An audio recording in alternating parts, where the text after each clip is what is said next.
ఏదో ఊహిస్తే ఏదో అయింది. భారీగా పెట్రోల్ రేట్లు తగ్గుతాయనుకున్న కామన్ పీపుల్ ఆశలపై నీళ్లు చల్లింది కేంద్రం. ఓవైపు ఆయిల్ కంపెనీలు పెట్రోల్ రేట్లు తగ్గిస్తే, మరోవైపు కేంద్ర ప్రభుత్వం ఎక్సైజ్ ట్యాక్స్ తో అడ్డదారిలో జనం జేబులకు చిల్లు పెడుతోంది.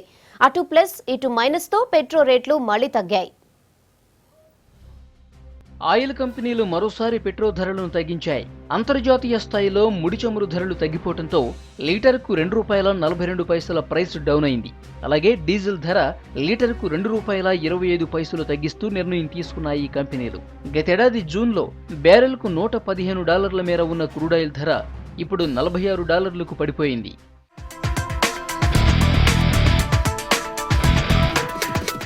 వాస్తవానికి ప్రపంచ క్రూడాయిల్ ధరలు భారీగా తగ్గటంతో పెట్రోల్, డీజిల్ రేట్లు కూడా భారీగా తగ్గుతాయనుకున్నారు.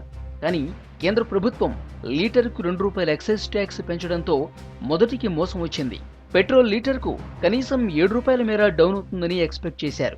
కానీ ఎక్సైజ్ సుంకం యాడవటంతో ఆశించినంతగా ధరలు తగ్గలేదు. ప్రస్తుతం తగ్గిన ధరలను బట్టి హైదరాబాద్ లీటర్ పెట్రోల్ ₹64.37 కాగా డీజిల్ లీటర్కు ₹52.57గా ఉంది.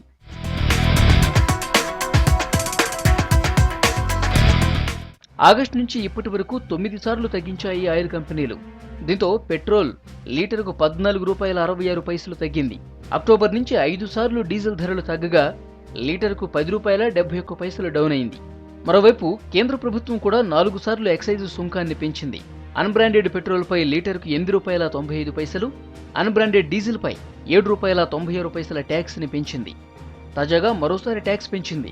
దీంతో పరిమిత స్థాయిలోనే పెట్రోల్, డీజిల్ రేట్లు తగ్గాయి. ప్రభుత్వం మాత్రం ఎక్సైజ్ ట్యాక్స్ పేరుతో ఈ ఆర్థిక సంవత్సరం భారీగానే ఆదాయం పెంచుకుంది. దాదాపు 20,000 కోట్ల అదనపు ఆదాయం వచ్చినట్టు అంచనా. జనానికి మేలు చేయాల్సిన సర్కార్ ఇలా అడ్డదారిలో వారి సొమ్ముకి ఎసిరిపెట్టడంపై విపక్షాలు మండిపడుతున్నాయి.